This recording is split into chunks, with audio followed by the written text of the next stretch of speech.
నగరపాలక సంస్థ పారిశుద్ధ్యాన్ని మెరుగుపరచడంలో పూర్తిగా విఫలమైందని వైసీపీ నగర అధ్యక్షురాలు నూరి ఫాతిమా మండిపడ్డారు.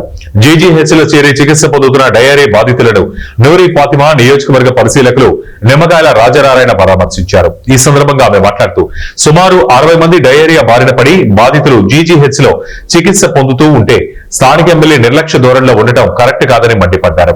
చిన్నపాటి వర్షానికి నాలాలు పొంగిపొర్లుతున్నాయన్నారు. జీజీహెచ్ లో బాధితులకు సరైన వైద్యం అందటం లేదన్నారు. కేవలం నీటి కాలుష్యం వల్లనే నగరంలో డయేరియా ప్రబలుతోందని చెప్పారు. పెమ్మసాని చంద్రశేఖర్ మాటలు కోటలు దాటుతున్నాయని, కానీ ఆచరణలో శూన్యమేనని ఎద్దేవా చేశారు. వెంటనే మంచినీటి పైపులు లీకులను సరిచేసి బాధితులకు సరైన వైద్యం అందించాలని డిమాండ్ చేశారు. ఈ కార్యక్రమంలో బీసీ నాయకులు తుళ్లూరు సూరిబాబు, ఇతర వైసీపీ నాయకులు పాల్గొన్నారు. చెప్పాము అనంటే అక్కడ వాస్తవాలు జరుగుతుందని చెప్పిన ఆవిడ చెప్పారు అనంటే మీరు అర్థం చేసుకోవాలి.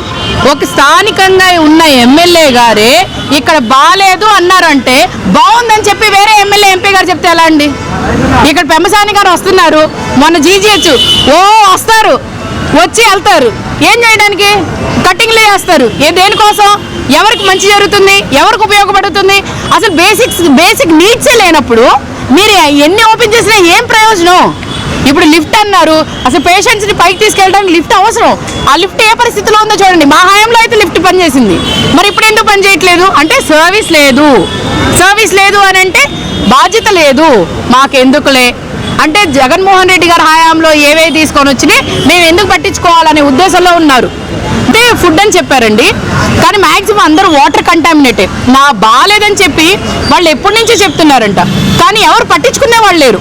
నిజం చెప్పాలి అని అంటే ఒక అధికారి పట్టించుకోడు, ఒక ఎమ్మెల్యే పట్టించుకోరు, ఒక ఎంపీ గారు ఎప్పుడైనా వస్తారు ఆయన పట్టించుకోరు, ఇంకెవరు పట్టించుకుంటారు? ఇంకా మేము పట్టించుకోవాలి, మాకు బాధ్యత.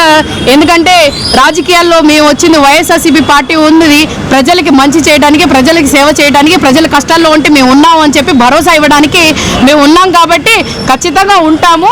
కానీ మీ నిర్లక్ష్యమే ఈరోజు ప్రజలు మాత్రం అందరూ ఎవరి దగ్గరికి వెళ్ళిన వాళ్ళు ఏదో వెళ్ళి చాలా మంది వరకు 32 మంది వాళ్ళు ఫుడ్ బిర్యానీ అది ఇది అని రాసి, నార్మల్గా ఒక వ్యక్తికి బాగోపోయినా కూడా ఆయన నిజంగానే బుచ్చయ్య తోటలో 2 జాయిన్ అయ్యారు. దాంట్లో ఒకళ్ళకి 4 రోజుల నుంచి 5 రోజుల నుంచి జాయిన్ అయి ఉన్నారు, ఆయన కూడా దీనిలో చేర్చారంట.